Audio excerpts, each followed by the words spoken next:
त्याच्या अगोदर पण पोचलो होतो, बरोबर आहे ना? तुम्ही टिंगल करता का नागरिकांची? तुमचा तो मारू ना हरामखोर, ते फक्त युक्तिवाद करतो. काय असा वकील जसं करतात ना कोर्टात वैभवशेठ, असं तसं युक्तिवाद करतो. तो सांगतो माहिती, तेव्हा चुत्या म्हणायचं धंदे बंद कर. आणि भीक मागायला आम्ही काही येडे नाही का? ते प्रतिकात्मक आंदोलन आहे, त्याला कोरोनाला बांधून ठेवलं. त्याला आताच सांगा तुम्ही, तुमच्या सुद्धा ते शेवटचं आहे. आता परत ही भीक मागणं, आंदोलन करणं, कपडे घालून बसणं, हा धंदा आम्हाला बी आमच्या डोक्यावर गेला नाही. गोळदादा सांगा त्यांना, 3-3 वाजेपर्यंत पोलीस स्टेशनला बसलो आम्ही गुन्हा दाखल करायला. झालं का नव्हता होत? लाईट नव्हती. रक्ताचे सॅम्पल घेतले ना सरकारी दवाखान्यातले, माघारी गेले का? लाईट नाही. इथे शहरात लोक काय राहतात माहिती का? इथे लय उद्योजक आणले, तर मोठे मोठे उद्योजक आहेत, उद्योगपती असं कोणी नाही साहेब. ते गोरगरीब आजूबाजूच्या गावातले लोक आहेत, पोरांच्या शाळेसाठी करत. पाणी नाही, 6 दिवस आहे का? लाईट नाही. उन्हाळ्यात सांगितलं तुम्ही लाईन खराब होते, अमुक होते, तमुक होते. आता पावसाळ्यात कारण झालं तुम्हाला खांब पडली, मग उन्हाळ्यात का लाईट नव्हती?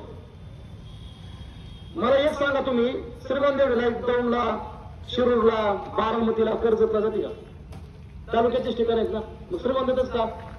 सुधारणा होणार आहे की नाही? कंत्राटी कामगार पगार कुणी द्यायचे? तुमच्या खांडेकरकडे 4 वेळा गेलो मी, विचारा त्याला. 4 वेळा खांडेकर साहेबाकडे गेलो. प्रत्येक वेळी तो तसाच गोड बोलून उत्तर देऊन माणसं वाटा लावणार. अरे काय धंदा या? सुधारणा करायचीच का नाही साहेब याच्यात? कंत्राटी कामगार म्हणणार आम्हाला पगार नाही, तर खाजगीत येऊन आमच्याकडे येऊन ओरडते. तुम्ही एखाद्या विचार कुणाला पगार आहे, मग त्या ठेकेदाराला म्हणायचं आम्हाला कामाला येऊ. हा काय धंदा आहे? किती दिवस चालणार आहे? सुधारणा करायचंच का नाही साहेब? ते कंत्राटी कामगारांना अजून पैसे नाही मिळालेले. मी त्या दिवशी पण तुमच्यासोबत वाद घातलो. सुधारणा व्हायला पाहिजे होती का? 1 महिन्यापासून चाललंय नाही.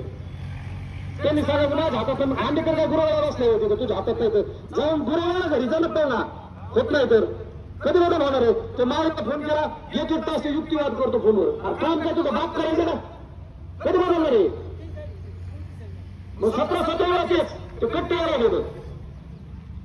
सोन्याच्या प्रस्तावाला किती पैसे घेतले विचारा बघ त्याला. एका प्रस्तावाला आहे का ते बरोबर आहे?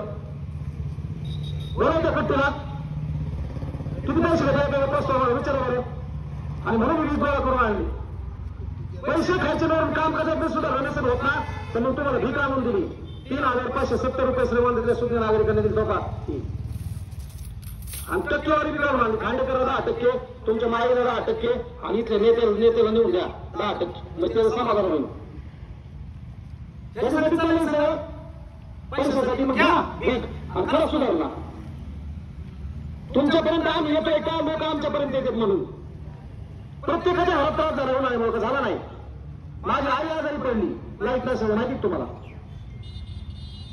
ते झालं माझ्या घरात, बाकीच्या घरात ती माणसं तुमच्यापर्यंत येऊ शकत नाही. त्यांनी काय करायचं? तर ह्या माणसाची काय अवस्था बघावं, कपडे कोण येऊ करोडपती काय अवस्था त्याची? काय म्हणतोय तो 3 फेज कनेक्शन आहे, बिल भरता का रेग्युलर? रेग्युलर बिल आहे, बरोबर आहे, रेग्युलर बिल आहे.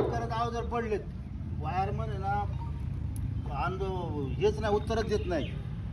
त्या माणसाने एक अपेक्षा आहे, तक्रार रजिस्टर ठेवा. कुणा जबाबदारी साहेब? आणि साहेब मी बी MSCBचा कॉन्ट्रॅक्ट होतो साहेब. माझं फॅब्रिकेशनचं दुकान आहे ना, मी MSCBचा बोरा त्याला विचारा काय बी काम असू द्या, मी पैसे नसले ना कॉन्ट्रॅक्टदाराकडं, तुमच्या मोरे साहेबाला विचारा, शिंदेला विचारा, मी लगेच काम करीत असतो. पण आमच्यासारख्यालाच असं साहेब, मी ना बोराडाचं कोणतंही काम असू द्या तुम्ही विचारायचं त्याला कोणत्या स्टॉपच्या. आणि 20 वर्ष मी फॅब्रिकेशनचं तुमच्या MSCBचं काम केलं. आणि शेतकऱ्याचे माझ्याकडे अवजार येऊन पडलेले, कालच्या धरून शेतकरी माझ्याकडे उचल झाले किंवा कल्टिवेटर रिपेरिंग करून द्या आमची. पण लाईट असल्यामुळे आम्हाला काहीच करता येत नाही. आणि तक्रारचं रजिस्टर ऑफिस आम्हाला तेवढी सोय करून दिली, म्हणजे आम्हाला तुमच्यापर्यंत येतही ना, आम्हाला तुमच्यापर्यंत आम्हाला येता येत नाही. मग त्या तुमच्यापर्यंत कळायला पाहिजे. तक्रार जाऊन साहेब जाईल ना, तुम्ही बघता ना रजिस्टर ऑफिसला की बाबा तुमची तक्रार आलेली. तक्रार नसल्यामुळे वायरमनला परस्पर फोन करतो. तुम्हाला वाटतं की साहेबांना वाटतं की तक्रार कोणाचीच नाही, तक्रार भरपूर आहेत. आता होतं हे चालतं की याला काय एका वायरमनने सांगितलं की 2-3 पोल पडलेत, आता तुम्ही लाईट गेलात नाही, असं उत्तर दिले. असे समज आता माईला फोन केला ना, माईला ते युक्तिवाद करतो फोनवर, फक्त उत्तर देतो. त्या वस्तुस्थिती समजते त्या गाडवाला. त्याला एक सांगा बरं का, वायर मधलं फटकेला तरी ते सेक्शन आहे गोरे दादा, आणि माळीला कार्यकारी आहे त्याला फटकेला, आणि ते खांडेकर का फटकावला सेक्शन एकच आहे, वेगळे पदावाईज. परत आम्ही त्याला संधी देणार ना. तुम्ही दोघं आहेत ना, ज्या ज्या त्रुटीत त्याला कळवा. आता आम्हाला खांडेकरने मीटिंग मध्ये सांगितलं होतं सगळ्याच्या सगळं साहित्य आम्ही तुम्हाला देतो. मिळालं का साहित्य? कॉन्ट्रॅक्टर दिला साहित्य मिळालं का? साहित्य कॉन्ट्रॅक्टर असते, ऑर्डर कशी आहे मिळालं का साहित्य?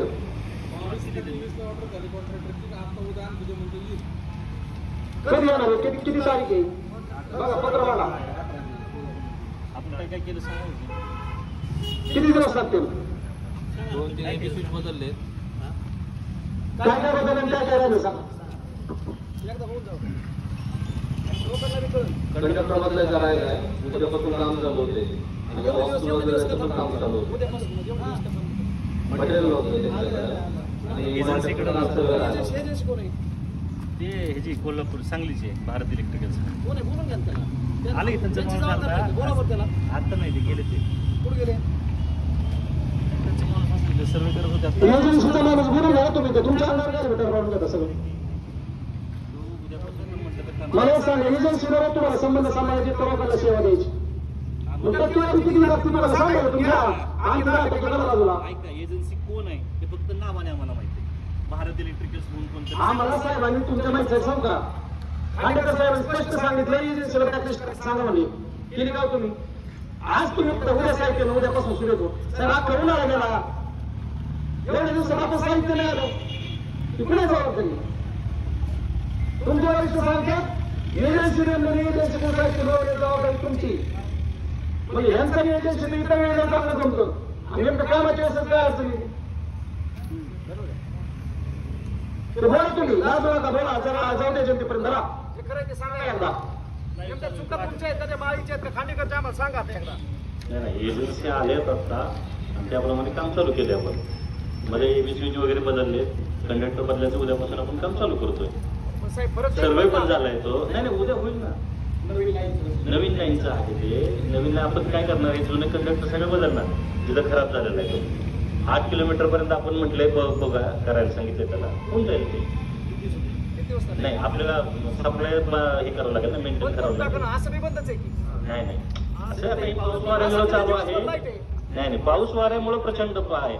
मला एकच सांगा फक्त, ऐका की ऐका की मी इथंच राहिलं आहे. मी पण श्रीगोंद्यातच राहतोय. 12 मे पर्यंत ऐका की 12 मे पर्यंत एवढा प्रॉब्लेम नव्हता. 100% मला माहिती आहे. माझ्याकडे चार्ज नव्हता, काय नव्हता, म्हणून मी चार्ज मध्ये होतो म्हणून मी म्हणतो असं की बाबा आपण पडत नव्हतं वगैरे, असं नाही. माझं चार्ज पण नव्हतं त्या काळात. पण 12 मेला जसं वादळ सुरू झालं, मला चांगलं आठवतंय की नितीनजी गडकरी साहेब येणार होते आणि त्या दिवशी वादळ सुरू झालं दुपारी. आणि मी दुपारी आलतो त्यांचं आहे म्हणून. पण त्यानंतर जे वादळ वारं सुरू झाले तेव्हापासून आपल्याकडे प्रॉब्लेम सुरू झाले. आता एक फॉल्ट दाखवतो तुम्हाला सांगायचं बरोबर.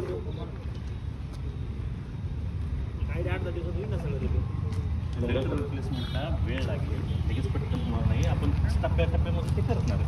आता हा एक हे बघा, त्या बघितलं असेल तुम्ही, हा कुठून फुटलाय का किंवा काय झालंय का दाखवत कसं आहे. इथं दिसतंय आणि बाजूला कसं तरी क्लिअर आहे, एकदम क्लिअर आवाज आहे. असले फॉल्ट झाले सापडतच नाहीत. तुम्ही त्याच्या खाली काय राहिला तरी कळत नाही. समजा कुठल्या कटपावर वगैरे चढलं तर फक्त वाजून बघतो ओके आहे, पण हा फॉल्ट दिसत नाही ना, व्हिज्युअल नाही ना हा फॉल्ट.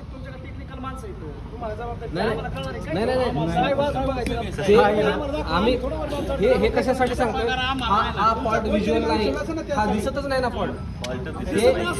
हे असे फॉल्ट आहेत. हे लाईनवर जर असं जोडलेलं असतं चंद्रपूर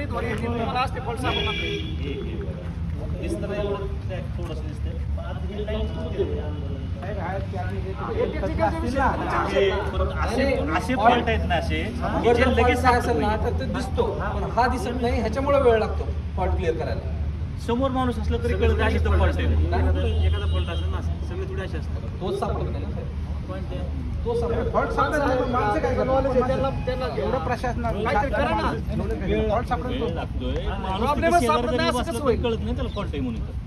आपल्याच तालुक्यात का आजूबाजूच्या तालुक्यात तुम्ही फोन लावा, आणि विचारा बारामतीत किती वेळ लाईट जाते, दौंडमध्ये किती जाते, शिरूरमध्ये किती जाते, कर्जतला एवढी जाते का? आहे आता सगळीकडे. आमचे आमदार नुसते भाषणात सांगतात 18 सबस्टेशन केले, 16 सबस्टेशन वाढवले, नंतर इकडं लोणीचं हे केलं, इकडं बी बसवला, तिकडे हे केलं, कोट्यावधीचे आकडे ऐकले, पण वस्तू लोकांना लाईट नाही. टक्केवारी किती द्यावं लागते काय सांगा ती, तुम्ही देत ना आम्हाला. काय होईल त्याशिवाय समाधान नाही व्हायचं. आमदारांची जी काही टक्केवारी देताना त्या आकडा सांगा, आम्ही त्यांच्या भीतीमधून टक्केवारी देतो. बरं का, मी काय म्हणतोय, अजून आहे ना, अजून काही लोक जर इथं जाईना अपघात झाला ना, मेल्याच्या नंतर मग ते लोक सांगणार आहेत. आतापर्यंत 3-4 तर लोक तर झाले. हा मडेगावचा एक जण एकदम गेला, तो 14 वर्षाचा एक पोरगा एक गेला, त्याचे काष्टीचा एकदम गेला. यांचा मेसेज टाकायला लोकांना येत नाही. लाईट कधी बंद करतात यांच्या मनाने, लाईट चालू करायची यांच्या मनाने, कधी पण एकदम करायचं. किती लोकांचा जीव घेणार आहे तुम्ही लोक, आणि किती लोकांना काही एकदम करणार. तुमचे माणसं कोणचे माणसं आहेत? प्रायव्हेट माणसं आहेत काय तुमचे? सरकारी माणसं आहेत का याच्यामध्ये? प्रायव्हेट माणसं काही लोक लावले ज्याला कळतच नाही, असे लोक लावलेले आहेत. रोज रात्रीच्या टायमाला रोज लाईट जाते, रोज, एक दिवस असा खाडा नाही. अजून 2 महिन्यांनी शेतकऱ्याला ही पिळून खाते, त्यांची हाडं सगळं सगळी त्यांनी डायरेक्ट लाईट काय नाही, शेतकरी तरी लाईट नाही, घरापट्टी जरी लाईट ह्यांना विचारायला गेला टाइम लागतो. केरळला पाणी आलं की लाईट बंद करायची. हा वारं नसलं काय नसलं की लाईट बंद, कुठं काय नसलं की लाईट बंद. अरे काय शहरात बोलताय? पण तसंच आहे आणि खेडेगावात तालुक्यात पूर्ण तसंच आहे.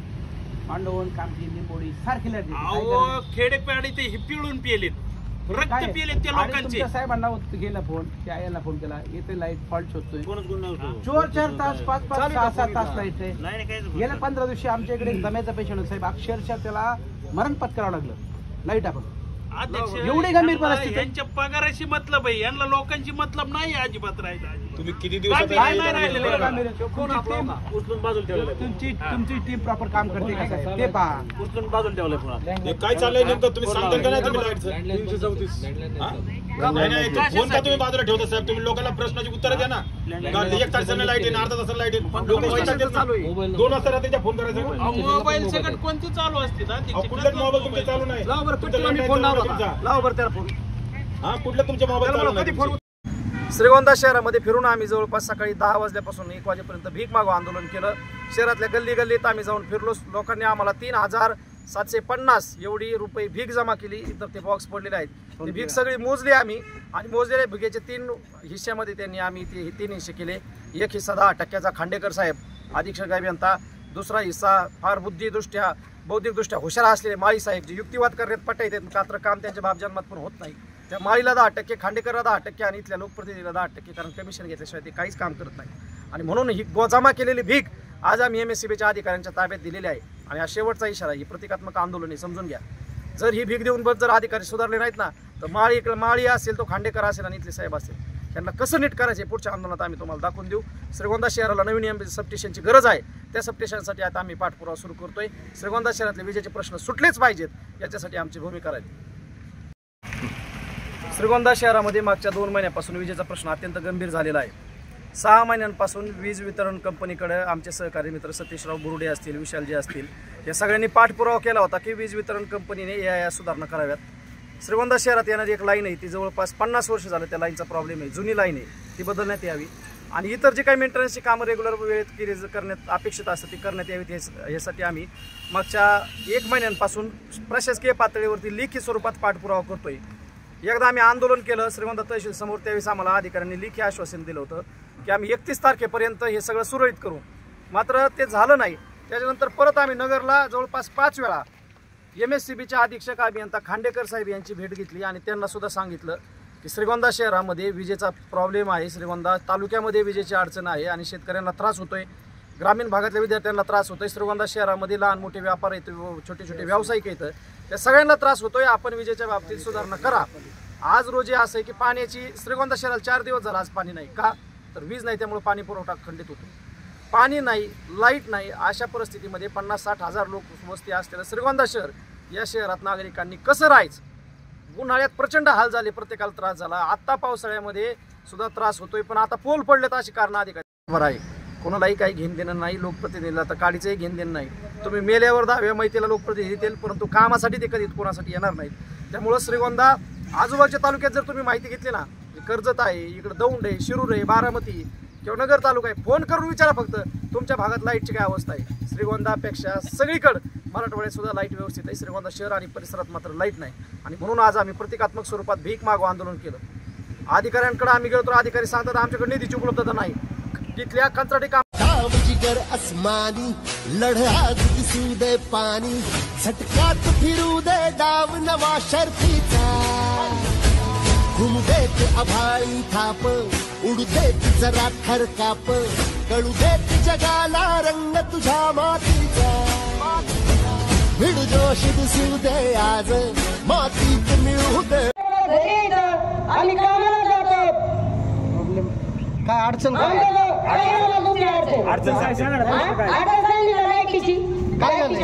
लाईटचं काय झालं तिथं लाईट बंद करा म्हणली होती ती बाबळ तिथं आहे त्यांच्या खाली म्हणून कोणी लोक तोडी ना. लाईट बंद करा. साहेबांकडे बऱ्याच वेळा आलात. सोपं काम आहे. झाड वाढलेलं आहे ते झाड फक्त कट करायचं जेणेकरून पुढे करंट सप्लाय होणार नाही. यासाठी या महिला बहिणी ते वारंवार आलेले आहेत. परंतु आपल्याकडे हे काम कधी होईल? किती वेळ लागेल हे काम करायला? तुमचं कुठे लोकेशन? किती वेळ लागेल? शासननगरला कोण काम करतं तिकडे? काय काम करतंय बघा. तुम्हाला शासननगरचं साधे तिथून जवळ 1 ते 3 किलोमीटर असं नाही साहेब फोन करा म्हणजे तुमचं सुद्धा दुर्लक्ष आहे. तुम्ही साधं सोपं 1 महिना तुमच्याकडे येते वायरमॅनला फोन करतोय आणि लगेच अटेंड करायला सांगा. लगेच अटेंड करायला सांगा.